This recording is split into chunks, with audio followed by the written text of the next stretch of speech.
Hi, everyone, and welcome to tonight's this afternoon's event. We have George Abele and Chris Jalian of Paul Hastings to give us a PAGA update. I won't bore you with lengthy introductions. This update has become a staple of the Beverly Hills Bar, and I think you'll all enjoy it. Without further ado, please welcome our speakers, George and Chris. Jack, thanks very much. Appreciate that. Chris and I are both very excited to be back with the Beverly Hills Bar Association to give you the latest information on PAGA.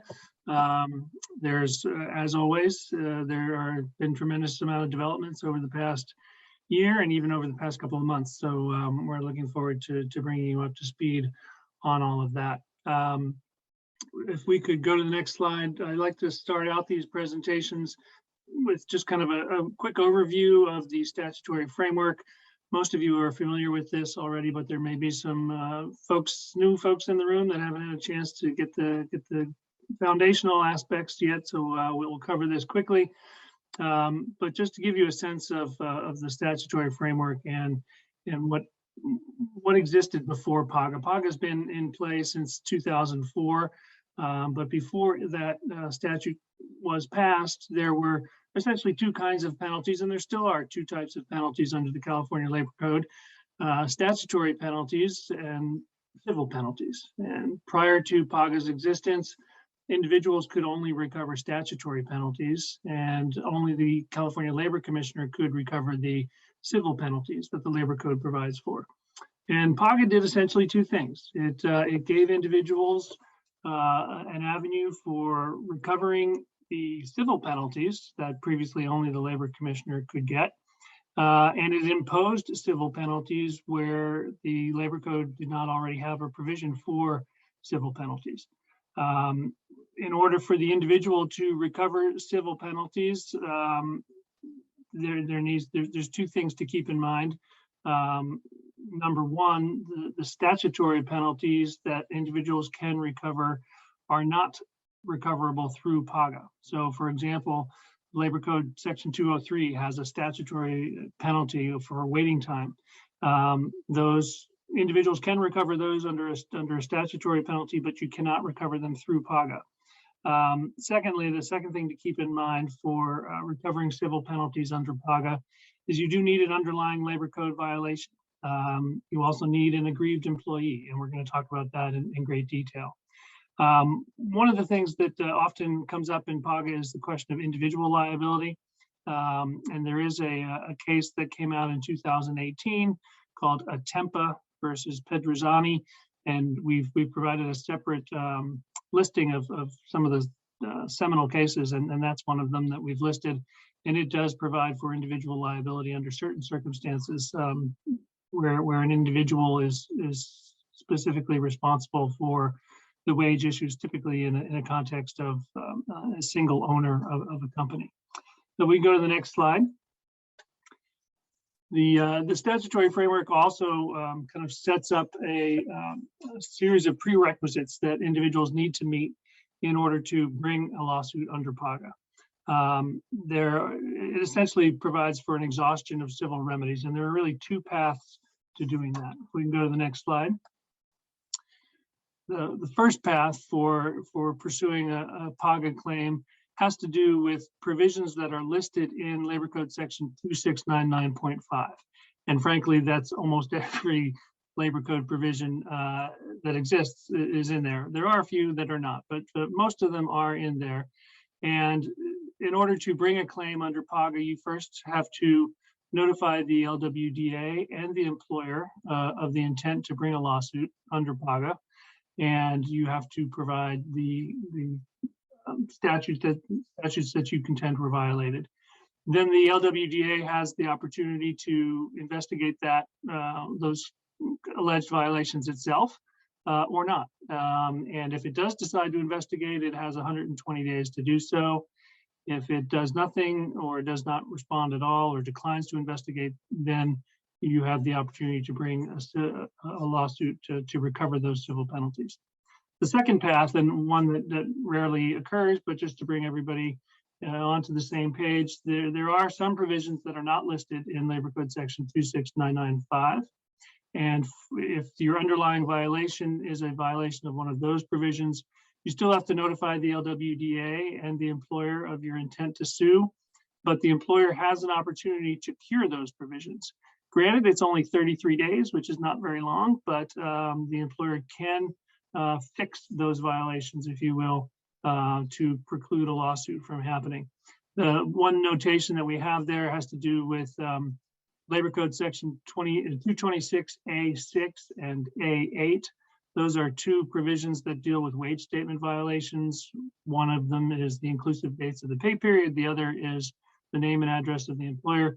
Those particular Labor Code violations are called out as the employer having an opportunity to cure those violations. So that's the general framework. As I said, the first path is the one that happens more frequently and the one we'll focus on here today. If we could go to the next slide, the provision for proceeding, the exhaustion requirements is you have to send that letter to the LWDA that I mentioned, and it has to state the facts and theories associated with the alleged violations. And early on in PAGA's existence, a lot of letters went to the LWDA that didn't go into much detail about facts and theories. It just essentially alleged the underlying Labor Code violation that was going to be asserted and didn't provide any detail. And there were a lot of cases that said that that was insufficient, and employers were successful in defending against the PAGA claim by saying the exhaustion requirements weren't met. They didn't, the plaintiff didn't send a sufficient letter to the LWDA describing the facts and theories, and was successful in that regard. And we've listed the Alcantara case there. There's also a Brown versus Ralph's Groceries case. That's a little bit more recent, 2018. And that's listed in our list of cases as well, where the court said that a string of legal conclusions without any facts is not sufficient to meet the exhaustion requirement. More recently, plaintiffs and their counsel have been more detailed in most cases with stating the facts and theories, and the Rojas Cifuentes case that we've cited on this slide is an example of that, where the court said that it's not really a high bar to meet, but you do have to include some facts and theories. So that's the basic statutory framework that we're going to be focusing on today. With that in mind, let's talk a little bit about what a PAGA plaintiff has to do to state a claim. And Chris, before that, I'm going to turn it over to you. Thanks, George. So after waiting 65 days or 33 days, depending on which type of claim you're bringing, and assuming the LWDA does not respond, and let's go to the next slide, please. PAGA plaintiff is able to file suit. To validly state a PAGA claim, a plaintiff must include 3 elements in their lawsuit. The first, that they must plead exhaustion, meaning that they must tell the court that they gave notice of the LWDA and the LWDA did not respond after the requisite number of days. Second, the plaintiffs must identify the aggrieved employees, which I'll talk about in a minute. And third, they must plead sufficient facts to support the underlying Labor Code violation. So with respect to identifying the purportedly aggrieved employees, courts historically held that the plaintiff cannot try to represent all employees, and that there must be some specificity to put the employer on notice of the aggrieved employee group. But recent cases have allowed plaintiffs to plead on behalf of all non-exempt employees, and that was the issue in Zayers. There, the court held it was sufficient for the plaintiff to seek to represent 3,400 non-exempt employees that were divided into different crews, different jobs across 10 different unions. But I think Zayers might be a bit of an extreme example. So the best practice is to provide some specificity as to who the persons are that the plaintiffs seek to represent. And the most effective way to meet the standard is for the plaintiff to plead the job titles or the job duties of the employees that he or she seeks to represent.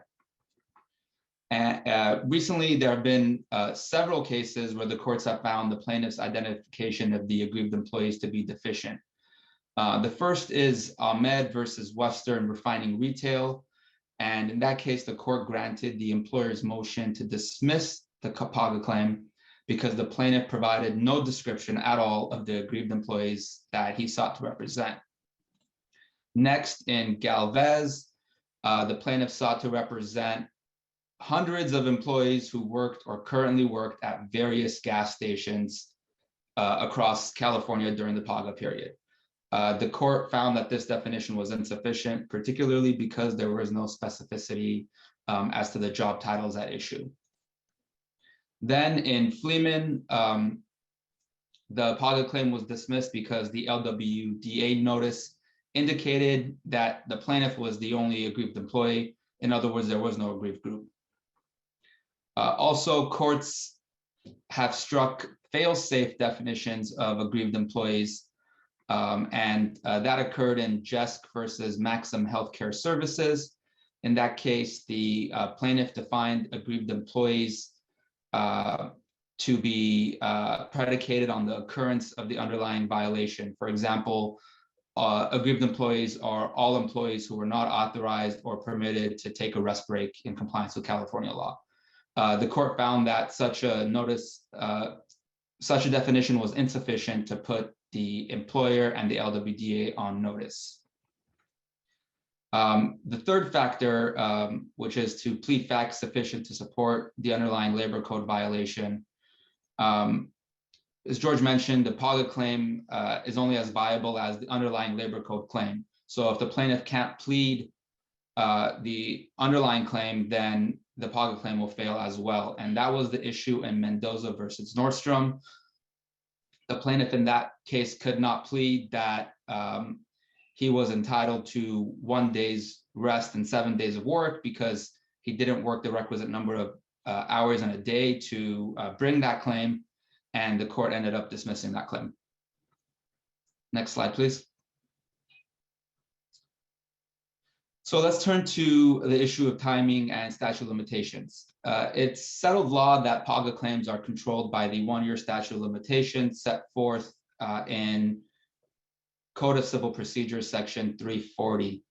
But the statute of limitations is not jurisdictional. Rather, it's an affirmative defense that can be waived by the defendant. And this issue came up in Amaro versus Anaheim Arena Management. In Amaro, the defendant waived the statute of limitations in order to negotiate a release broader in time than PAGA's 1-year statute of limitations. The defendant's decision to do so was challenged, and the court held that nothing in PAGA prevents the parties from negotiating and entering into a longer release period. We'll discuss Amaro later in the program in more detail. The 1-year statute of limitations is also told after notice is submitted to the LWDA. For labor code sections identified in section 2699.5, the statute of limitations is told for 65 days. If the labor code sections are not identified in labor code section 2699.5, the statute of limitations is only told for 33 days. The tolling period parallels the LWDA's review period, and during this time, the plaintiff cannot file a lawsuit in any event. It's also important to note that the filing of a deficient LWDA notice does not toll the statute of limitations, and that was the issue in Brown versus Ralph's Grocery Store. In that case, by the time the plaintiff filed an amended PAGA notice, which was no longer deficient, the statute of limitations had lapsed. So the statute of limitations can be a bit confusing for new practitioners. So when dealing with PAGA, I like to think of 2 limitations periods. First, the claims need to be exhausted with the LWDA within 1 year after they accrue. And second, the civil PAGA lawsuit must be filed within 1 year and 65 days or 1 year and 33 days after the claim accrues. But how do we measure the 1 year period, and what does it mean for the claim to accrue? The 1 year period to file your notice is generally understood to begin on the date the violation occurs. The Northern District of California affirmed this understanding in Brown versus Dow Chemical. In that case, the plaintiff sought PAGA civil penalties for a violation of Labor Code section 432.5, which prohibits an employer from requiring an employee to enter into a written agreement that is prohibited by law. the court held that a violation of that section accrues when the plaintiff signed the allegedly unlawful agreement. Therefore, the plaintiff had 1 year from the time she signed the agreement to bring her PAGA suit, and she didn't bring the suit in time. I do note that Johnson v. Maxim Healthcare Services appears to deviate from how we traditionally understood PAGA statute of limitations, at least at first glance. In Johnson, the plaintiff was hired as an hourly non-exempt employee in 2016. At the time of hire, she was required to sign a non-solicitation agreement. 3 years later, the plaintiff sent a PAGA notice to the LWDA claiming that her execution of the agreement violated Labor Code Section 432.5. Then she filed suit. Maxim, the employer, demurred to the complaint, arguing that Johnson's individual claim under Section 432.5 was time barred because she signed the agreement 3 years before she filed suit. The Superior Court sustained the demur, finding that the claim was time barred, but the Court of Appeals reversed. The Court of Appeal held that a plaintiff whose individual claim is time barred could still pursue a claim. According to the court, the fact that the plaintiff's individual claims are time barred does not nullify the alleged labor code violations or strip the plaintiff of standing. But there are a few important points that I think limit Johnson and its holding. First, in Johnson, the plaintiff was still employed when she filed her lawsuit. And more importantly, she continued to be governed by the allegedly unlawful agreement at the time she filed her suit. Second, at the time of the filing, the employer continued to require employees to sign the same allegedly unlawful agreement. And third, the court did not hold that the plaintiff could recover civil penalties beyond the 1 year statute of limitations. Overall, I think these facts are sufficient to distinguish most cases from Johnson and limit its application. Another thing to just keep in mind is Emergency Rule 9 tolling, which tolled for approximately 6 months the statute of limitations for most claims. The broad definition of Emergency Rule 9 arguably includes PAGA claims, but it's unclear whether it does and what its application to PAGA claims would be and whether it would apply to the exhaustion requirement. There have not been many published decisions about Emergency Rule 9, so we might not get answers to these questions as Emergency Rule 9's relevance is quickly fading as the tolling period closed in 2020. Next slide, please. Chris, before you leave the statute of limitations, we had a question about what happens if an employee files the complaint before the 65-day waiting period lapses. Is that grounds for dismissal of the lawsuit? In my experience, it could be, but courts are likely just going to hold on to the lawsuit until after the 65 days expires. But I'd be interested if you've had a different experience. There is at least one recent case where they dismissed the suit for failure to wait the 65 days. So I have seen that. Great. All right. Thank you. So courts have allowed the use of the relation back doctrine to relate a later filed PAGA claim to an earlier filing. But one important thing to note here is that the relation back doctrine cannot be used to frustrate the legislator's intent that a party exhaust their claims with the LWDA within the statute of limitations.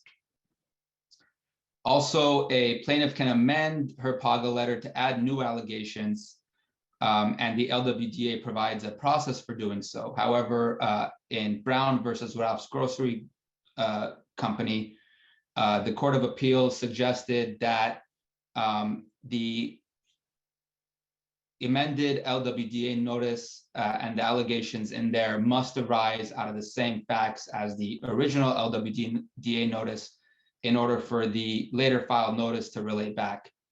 In other words, if you don't allege a rest break claim and you try to add a rest break claim after the statute of limitations has lapsed through the amendment process, there's a good chance that that claim won't relate back to the original filing. Substituting PAGA plaintiffs was largely foreclosed, at least for a while, by the Ninth Circuit in Mendoza. In that case, the Ninth Circuit noted that even if the plaintiff's attorney was able to find a PAGA representative who was aggrieved because they did not get 1 day's rest and 7 days work, that nothing in PAGA permits the addition or substitution of a PAGA representative. But it appears that there is a split forming between the federal and state authorities on this issue. In Hutchinson versus Superior Court, the Court of Appeal permitted the substitution of a PAGA plaintiff and also permitted that the second plaintiff or the second employee for that employee's claims to relate back to the first employee's filing of the lawsuit on the basis that the LWDA was the real party in interest and the state would have recovered under the broader liability period had the first employee prevailed in his case. The court also noted that PAGA's exhaustion requirements and purposes were not frustrated by permitting the relation back because both the employees filed PAGA notices and the employer was on notice of the claims. Next slide, please. So let's turn to standing. To bring a PAGA claim, the plaintiff must be an aggrieved current or former employee of the defendant, meaning the plaintiff must have suffered the labor code violation at issue and was employed by the defendant in the applicable statutory period. The California Appellate Court clarified in Huff that the plaintiff need not suffer all the labor code violations she alleges, but must suffer at least one violation. However, the Ninth Circuit took a different position, creating yet another split between state and federal court. In Magadia versus Walmart, the Ninth Circuit held that the plaintiff did not have standing to pursue a PAGA claim for meal break violations because he did not suffer a meal break injury himself. According to the Ninth Circuit, this employee lacked Article 3 standing because he could not show that he suffered an injury in fact, which is just for the employers here or for the defendants here, it's just another reason to try to get your PAGA claim into state court, federal court if possible. Up until 2 years ago, it was also understood that a plaintiff was no longer aggrieved if she settled the underlying labor code violations through a private settlement. But according to the California Supreme Court, an employee does not need to have an unresolved injury in order to have standing to serve as a PAGA representative. And that was the issue in Kim v. Raines, where the plaintiff brought suit against her employer, claiming that she was misclassified as exempt. The individual claims in that case were compelled to arbitration, and during the pendency of the arbitration, the parties settled the individual claims, but the settlement explicitly carved out the PAGA claim. After the conclusion of the arbitration, the employer filed a motion for summary judgment, arguing that the plaintiff was no longer an aggrieved employee and could not serve as a PAGA representative. The court disagreed. Based on PAGA statutory language and its statutory purpose, the court concluded that an employee does not need to have an unresolved injury to have PAGA standing. The Kim holding was recently reaffirmed in Zuniga, which has almost a near identical fact pattern. Again, in Zuniga, the parties settled and carved out the PAGA claim from the settlement, and the Court of Appeal, relying on Kim, permitted Zuniga's PAGA claim to continue despite the fact that she had no unredressed injuries following the settlement. I think Kim and Zuniga leave a few questions unanswered. Neither case explicitly addresses what happens when the settlement includes the PAGA claim. Also, in both cases, the plaintiffs had already exhausted their PAGA claims and were deputized by the state when they entered into the settlement. Perhaps a different conclusion would have been reached if this weren't the issue. And neither of the cases address whether a covenant not to sue would preclude a plaintiff from bringing a PAGA claim.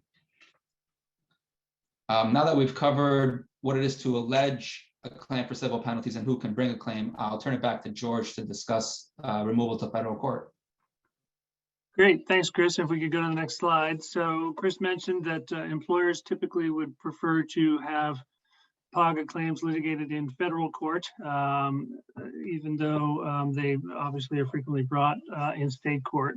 if not exclusively, in state court. And so what avenues does an employer have to get a PAGA claim into federal court through the removal process? There's two methods really. One is potentially the Class Action Fairness Act, and the second is diversity. So let's look at the Class Action Fairness Act first. That, as you all remember, has a $5 million amount in controversy requirement. But the key thing in PAGA actions is whether or not the PAGA claim is brought by itself as just a claim under PAGA, or whether it's coupled with a class action. In the early days of PAGA, the frequent strategy was to bring both a class action and a PAGA claim. And in those circumstances, you can remove, or you may be able to remove, to federal court under the Class Action Fairness Act. If it is stated only as a representative action, however, and does not include a class action, then it is now clear that you cannot remove a PAGA claim under the Class Action Fairness Act. And the Yocupicio case and the Bauman case cited on this slide made that clear, that there's no removal unless there is a class action. No removal under the Class Action Fairness Act unless there is an actual class action. The theory being that PAGA is different from a class action. If we go to the next slide, there is, if a PAGA claim is coupled with a class action, what are some of the issues that will come up when you seek to remove it under the Class Action Fairness Act? And in particular, whether or not you can count the penalties that are available under PAGA to try and reach that $5 million in amount in controversy threshold. The cases are really all over the map on this issue. There are some that might include the entire 100% of all the penalties sought. Some cases will just include the 25% that goes to the aggrieved employees and not the 75% that would go to the LWDA. Some would include only the individual plaintiff's penalties. And there are some cases that say you shouldn't include PAGA penalties at all because it's not part of the class action that's being removed under the Class Action Fairness Act. So the best practice from the employer's standpoint is to try and establish the $5 million threshold without relying on PAGA penalties, just to be safe. If we could go to the next slide. The second method of removing a PAGA claim to federal court would be under the traditional diversity avenue. And as you all remember, in order to remove under traditional diversity, there is a $75,000 threshold. And the issue that comes up here is whether the penalties, whether penalties can be included to try and get to that $75,000 threshold. And the Urbino case from the Ninth Circuit back in 2013 said that only the individual plaintiff's penalties can be counted for that $75,000 threshold. And that's follows some other Ninth Circuit law with outside the PAGA context, but that seems to run counter to the notion that there's no such thing as an individual PAGA claim, which we're going to talk about a little bit later. But that is the conclusion of the Urbino court, is that you cannot aggregate all the penalties. You can only focus on the individual plaintiffs, representative plaintiffs' penalties. It's also unclear if that includes the entire amount attributable to the representative plaintiff or just the 25% that he or she would get. But the Urbino court did not go into that level of detail. With regard to calculating penalties, so let's assume you've got a PAGA claim and you're trying to get to that $75,000 threshold. How do you calculate the penalties? Do you include a penalty for every pay period for the period of the complaint? And the courts have said that the defendant, as is the case with all removals, has the burden of providing evidence to meet that $75,000 threshold. But that evidence has to include reasonable assumptions regarding the number of violations that would result in a PAGA penalty. And so if you are removing a PAGA claim, you'll need to detail out, do the math for the court as to how you got to that $75,000 and what assumptions you were using to establish the level of penalties that you may be including. It's often helpful to go back to the complaint and see what the complaint alleges with regard to the frequency of the violations. Oftentimes complaints are pled in a way that's potentially over-inclusive, and they allege that there was a individual never got a meal period. So using that allegation, you might be able to convince the court that it's reasonable to assume a PAGA penalty for every pay period in order to try and get to that $75,000 threshold. Let's go to the next slide, if we could, please. So we've talked about whether it's a class action or not. We've learned that under the Class Action Fairness Act, it's not a class action, it's a representative action. And so the question really comes up as to what that means and whether the class action rules apply if you are, depending on which court you're in. And the state court came out with an answer to this very early on, the Arias case, which is in the list of cases we've provided. It held that you do not, if you're in state court, a representative, PAGA representative plaintiff does not have to comply with the class action requirements because it's not a class action. Federal court, it was a little differently. For a while, it was undecided, and cases went both ways. If we could go to the next slide. Some federal courts said that, yeah, Rule 23 does apply because PAGA is essentially just a procedural statute. California cases have said that, and that when you're in federal court, the federal court procedure governs. And so if there's a PAGA case that is removed to federal court, then Rule 23 would apply. Other cases said, no, PAGA is also a substantive statute. It provides for substantive remedies in a way, and therefore Rule 23 wouldn't apply. That issue was bandied back and forth for many years. And finally, in 2020, in the Canala versus Costco case, the Ninth Circuit came down with the final holding on this, that Rule 23 does not apply to a PAGA claim that's been removed to federal court. So we now have an answer, at least as to that particular issue. If we could go to the next slide, then we still have the question of, what does it mean to have a representative action? And it's really potentially two things. And this came up in the U.S. Supreme Court argument that was discussed, that we'll discuss a little bit later in the program.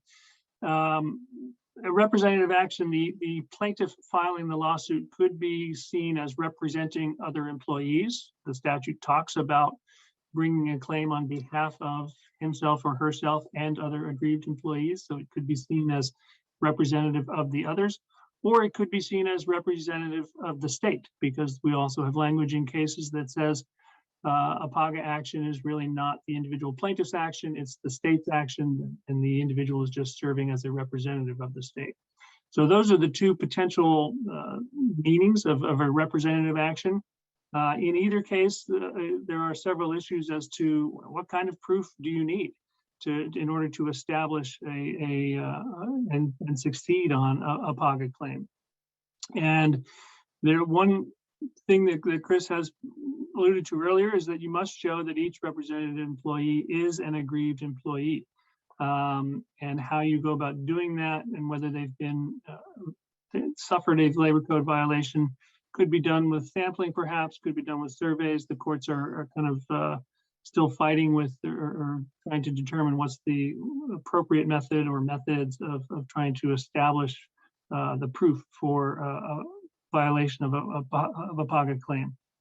The Williams versus Superior Court case, which we're going to talk about shortly, suggested that one potential way of submitting proof for a representative action is a uniform policy. And the court referred to that as a possible way of rendering a trial in a PAGA claim manageable. And we're going to cover the manageability in a second. There's a reference here as to whether you can have an individual PAGA action or not. That was an issue that was debated for a while and seems to have come down with an answer of no. There's no such thing as an individual PAGA action. But again, that may change as we move forward. With regard to the recovery of penalties, we talked about 25% going to the, or 75% going to the LWDA. The other 25% goes to all of the aggrieved employees. At one point in time, there was a debate as to whether that 25% should go to just the representative plaintiff, but it's now clear that it would go to all aggrieved employees. The next 2 points on this slide, I think, are critical. The amount of penalties that are awarded under PAGA is within the court's discretion.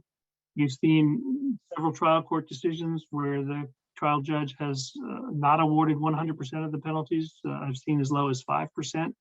And that's an issue that's important, I think, when these cases go to mediation, is even if you might have a successful PAGA claim, you might not get 100% of the penalties. And so that provides an area for working out a compromise as to what the amount might be in settlement. There's also a question of the initial versus subsequent violations. So PAGA says that there's a $100 penalty for the initial violation, the $200 penalty for subsequent violations. And for years, there was litigation back and forth and a lot of discussions in mediations about what that meant. The plaintiffs' lawyers would often argue that the first pay period was the initial violation and that had the $100 penalty apply, and everything thereafter was a subsequent violation, the $200 penalty applied. Employers argued that it's no, the $100 penalty applies across the board. And in the Bernstein versus Virgin America case from last year, the Ninth Circuit agreed with the employer's take on that and held that the $100 penalty applies throughout unless or until the employer has been told by a court or by the labor commissioner that it's violating the law and yet continue to do so. So that becomes a significant issue when it comes to mediation. And we go to the next slide, please.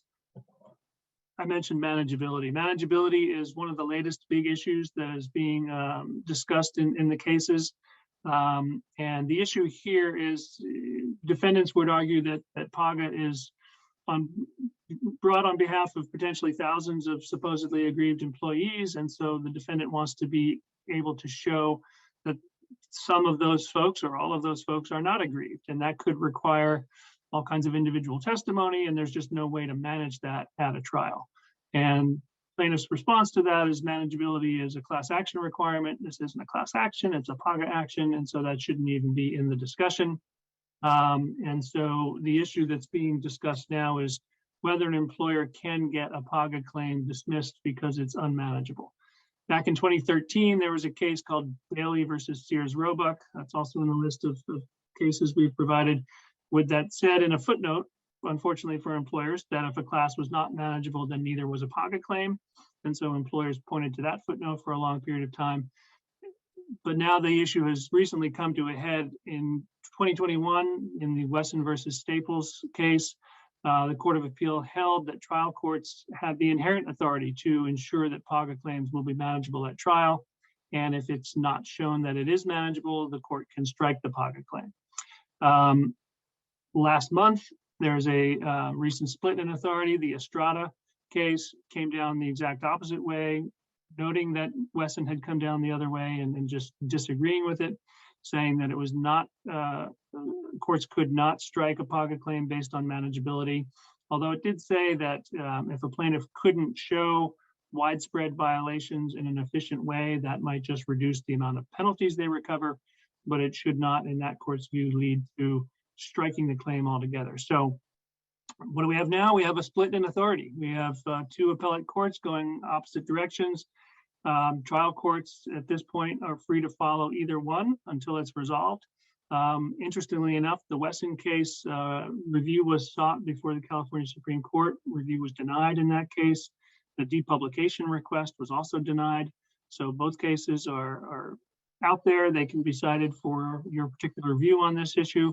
I expect that the Strata case is likely to be taken up by the Supreme Court now that there's an express split in authority. But manageability will continue to be an issue that's litigated for the next several months, if not longer. Chris, so we've talked about some of the issues that we see in litigating these cases. Why don't you run us through some of the other ones that are frequently a subject of litigation? Thanks, George. Next slide, please. There's not much new to say about discovery. In 2017, the California Supreme Court issued its opinion in Williams and seemingly opened the door for a broad PAGA discovery. In that case, the plaintiff sought the contact information for roughly 16,000 employees. The employer objected because the plaintiff had not yet established that any of these other employees were aggrieved, and the Supreme Court disagreed.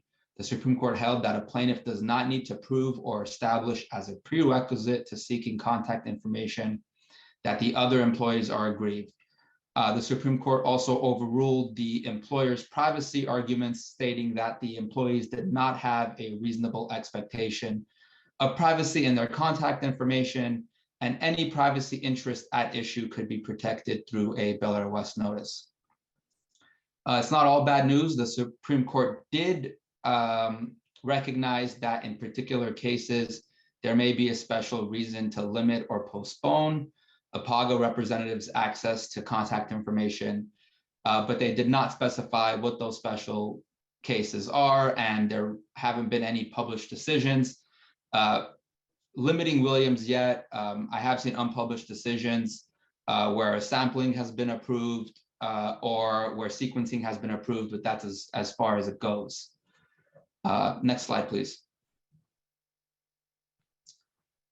Two important questions, open questions, were answered by the Court of Appeal since our last presentation. Let's start with venue, meaning where it's proper to file a PAGA case. I think it was generally understood that venue is proper in the county where the plaintiff worked, but a recent appellate decision entitled Crestwood Behavioral Health versus Superior Court held that venue is proper in any county where any aggrieved employee worked. And whether a PAGA plaintiff was entitled to a jury trial was also hotly debated up until early this year in LaFace versus Ralph's Grocery Company. The California Court of Appeal addressed whether the trial court erred by denying plaintiffs a bench trial on their suitable seating case. The Court of Appeal affirmed the trial court's denial of the jury trial, holding that a PAGA plaintiff is not entitled to a jury trial. According to the court, PAGA plaintiffs stand in the shoes of the state and possess the same legal rights and interests as those of state agencies, and the nature of those rights is administrative in nature, which occurs in an administrative proceeding subject to judicial review without a jury. Also, the court concluded that PAGA's penalty provisions are subject to a variety of equitable factors that call for the type of evaluation that is typically undertaken by a trial court and not a jury. Next slide, please.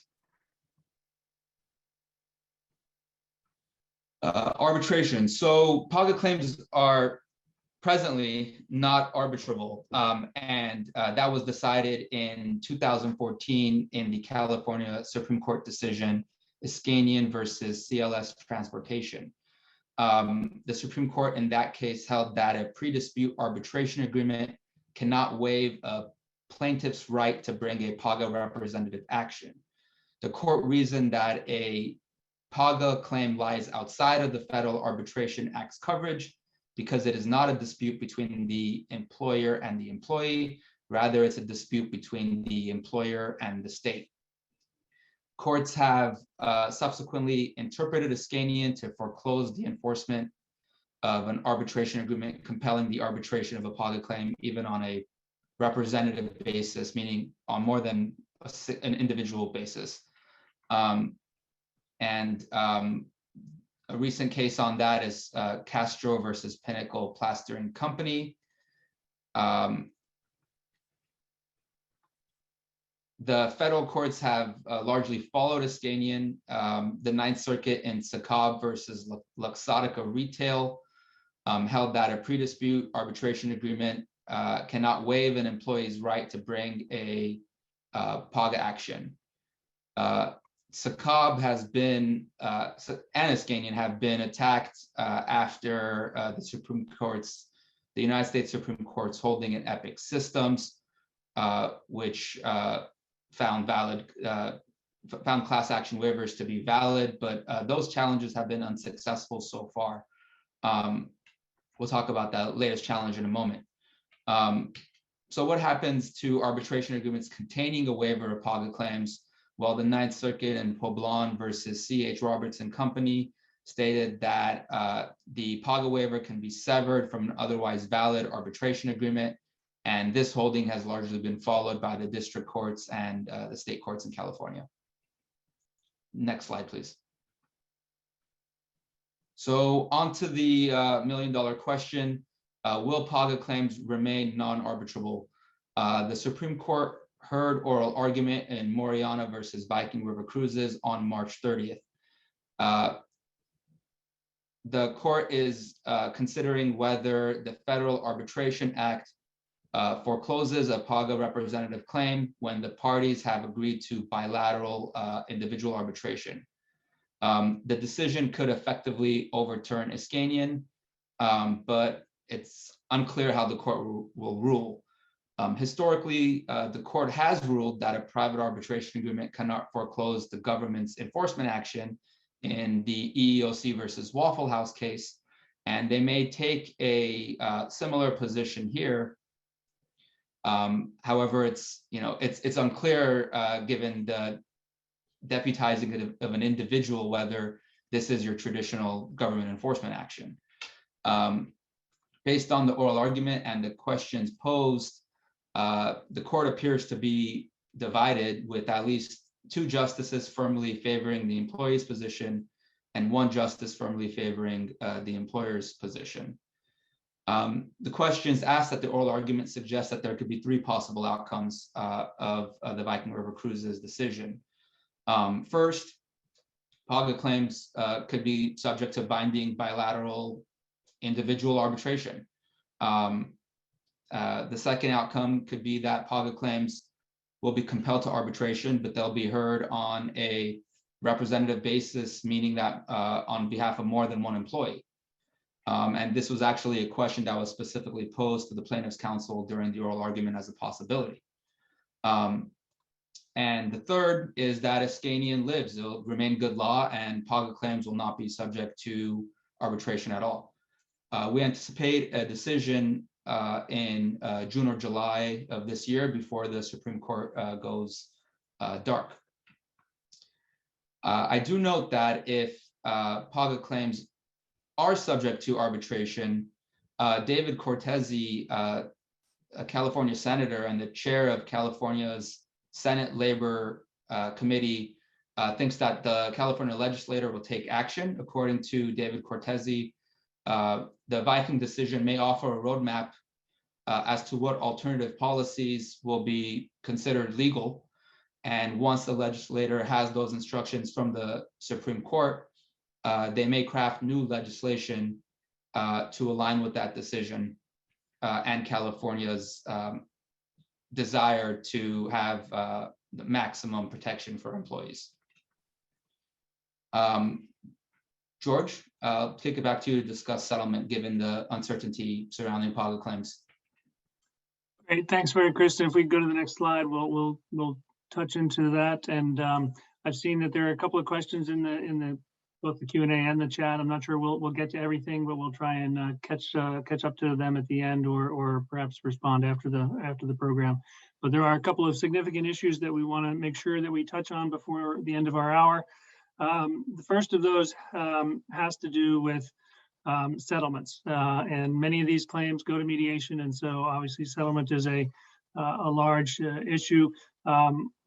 One of the things historically in PAGA, when PAGA first started, they were often coupled with class actions, and the bulk of the settlement went to the class action, and very little was allocated to the PAGA claim, and that was in order presumably to minimize the amount going to the LWDA and maximizing the amount going to the class and the individuals. Recently, that's come under fire, and courts are less reticent to approve claims where the amount attributable to the PAGA claim is not sufficient. So keep that in mind as to if you're settling a PAGA claim together with a class action, you'll want to be able to justify the amount that you allocate to the PAGA claim. If it's a PAGA only claim, 75% of that does go to the LWDA, so that's another factor to keep in mind. But the next big issue is the next entry on this slide, the reverse auction, when an employer faces multiple PAGA lawsuits. So what is the reverse auction issue? So employers generally have, or often will have multiple PAGA lawsuits brought by different representative plaintiffs, asserting the same underlying labor code violations and seeking to bring the PAGA claim on behalf of the same or overlapping aggrieved employees. And so a reverse auction is a context where an employer may go to representative plaintiff number one's counsel and say, you know, we're willing to settle this for $1 million, and the plaintiff's counsel says, no way, we won't take anything less than $1 million. The employer goes to plaintiff's counsel number two, who says, we'll actually settle it for $750,000. Employer goes to plaintiff's counsel number three, and they say, we'll settle it for $500,000. And so the concept is that the employer is essentially holding a reverse auction and seeking the lowest amount of money that it can obtain to settle the case. For a long period of time, that was seen as improper, and the Amaro case came down in the Amaro versus Anaheim case came down saying that there was nothing inherently wrong with that, and that it was okay for an employer to essentially try to settle with each plaintiff's counsel individually. There was no need to settle jointly with the plaintiff's counsel. And so the court said, as long as the settlement is still reasonable and sufficient, and there's no element of collusion or unfairness, that it was okay to essentially have a reverse auction. So we'll see if there's any further developments on that issue. But for now, the Amaro case has said that there's nothing inherently wrong with it. The next issue is whether a PAGA representative plaintiff can intervene in someone else's PAGA case. So again, employers may have multiple PAGA actions being brought against it with the same underlying labor code violations, the same underlying aggrieved employees.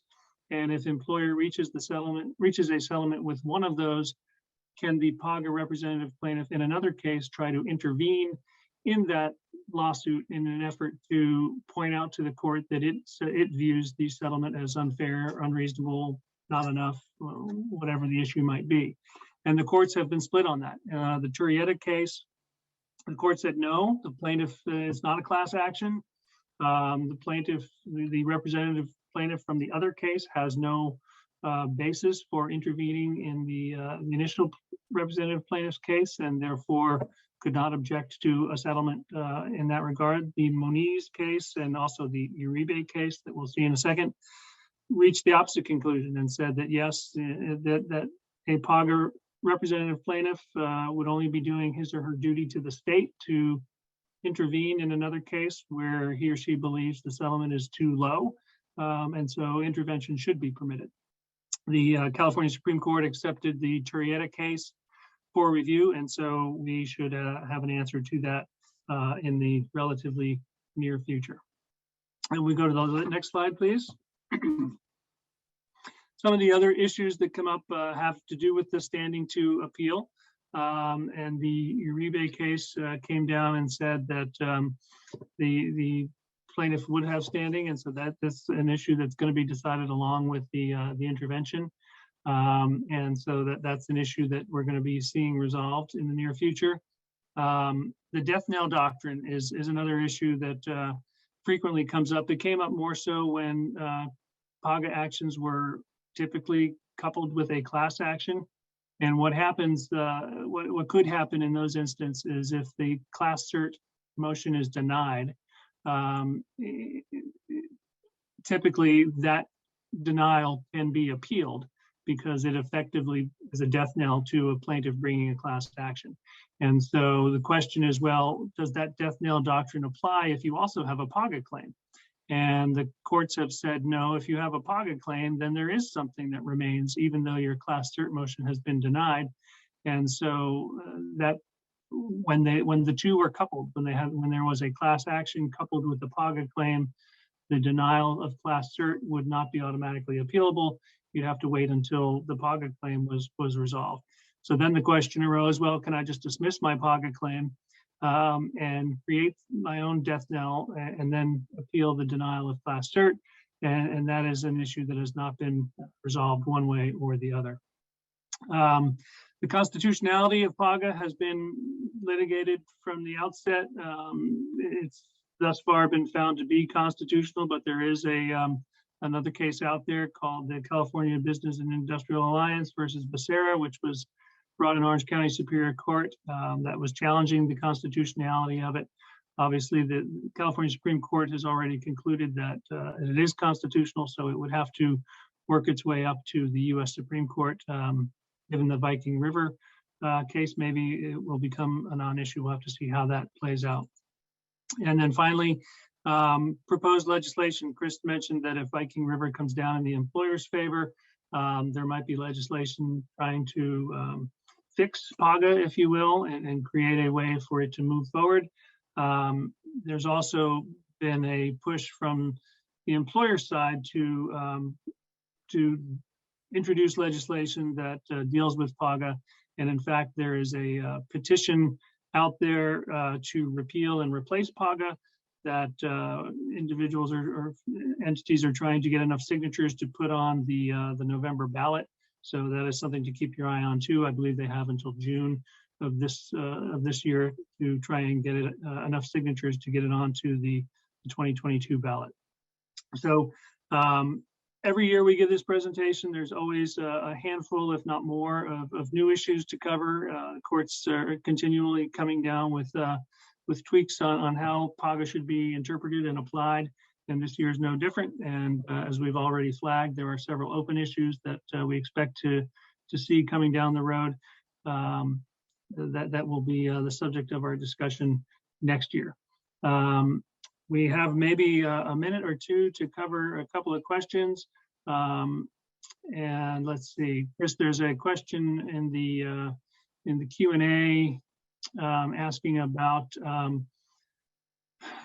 is a plaintiff barred from adding a PAGA claim if the plaintiff fails to amend his complaint within 60 days of the LWDA notice of its intention not to investigate? And I don't know if you've had that come up, but I believe if the complaint is not amended within that 60-day statutory period, then that would I would think would bar the claim. I don't know if you've had a different experience with that. So the PAGA statute grants plaintiffs 60 days to amend to add a PAGA claim as a matter of right. After that, they'd have to seek leave to amend, and I don't know if that'd be granted if they blew the 60 days as a matter of right. Great. Okay. Let's see. There's a couple of questions about the materials, and there was a comment in the chat that a couple of cases were referenced which are not included in the slides. Will they be circulated? Are they included in the case list? I believe everything we've referenced is in the list of cases that are either in the slides or in the case list that should be provided as part of the materials to the recipients. And there's now a link to those in the chat. I think we've probably hit the hour mark, so I don't want to keep people over the time. Chris and I are both very grateful for the opportunity to chat with you. Thanks for joining us for this hour. I know there's lots of questions we weren't able to get to, and I apologize for that. There's just a lot of material to cover in the 1 hour period of time. But thank you for your time and your attention. And Jack, I'll turn it back to you for any closing remarks. And I just want to thank both of you for coming out. Wonderful talk. I'm sure there are many questions still out there. I certainly have a few, which means all of you have to come back next year. And with that, I'll end it. Thank you, everyone. Great program. Thanks. Take care. Thank you.